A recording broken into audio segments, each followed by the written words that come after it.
Tone Kristan si je po slovenski osamosvojitvi dolga leta prizadeval, da bi v okviru obstoječih organizacij enakovredno ovrednotili tudi prisilne izseljence in da bi ti pridobili status žrtev nacističnega preganjanja. Leta 1998 je sklical ustanovno skupščino Združenja žrtev okupatorjev 1941 do 1945 Kranj, ki ga je vodil vse do leta 2014. Že leto dni po ustanovitvi so poslali nemškim in italijanskim oblastem zahtevo za materialno in nematerialno odškodnino za slovenske izseljence. Niti vlada, niti parlament, niti nobena druga organizacija se tega ni hotela lotiti. Sem junija 1997 dal pobudo za ustanovitev te organizacije.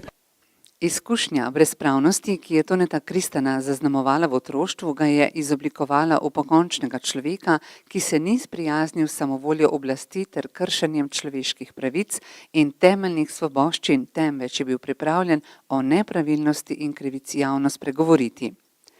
Kmalu po uveljavitvi nove dimnikarske zakonodaje leta 2004, ki je vzpostavila lokalni monopol izvajalcev storitev, je Tone Kristan na lastnih izkušnjah zaznal, da dimnikarska služba ne izpolnjuje več svojega poslanstva.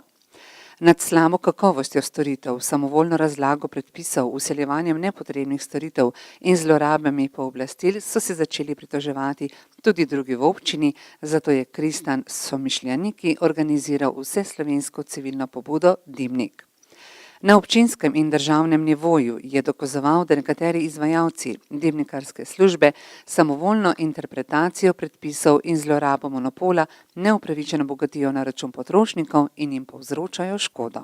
Če pride dimnikar v hišo, pa mu ne dovolim, ker ni potrebe čiščenja ali pa dela in mu plačam, potem je to vse v redu, je požarna varnost zagotovljena. Če pa mu ne plačam, potem pa sledi prijava sodišču, rubež na računih in tako naprej. To je tisto, kar je pri tej dimnikarski službi, ki so jo dobili s to koncesijo dimnikarji. Vsi dimnikarji niso vsega krivi, ampak je to oblast kriva največ, ker je pač te stvari potrdila. Zaradi svoje pokončne drže in javne izpostavljenosti je bil deležen groženj in celo kazenskega pregona.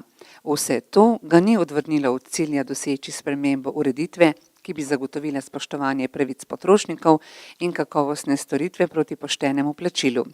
Predvsem angažmaju gospoda Kristana se gre zahvaliti, da je država končno pristopila k spremembi zakonodaje, ki bo bolj prijazna do uporabnikov dimnikarskih storitev.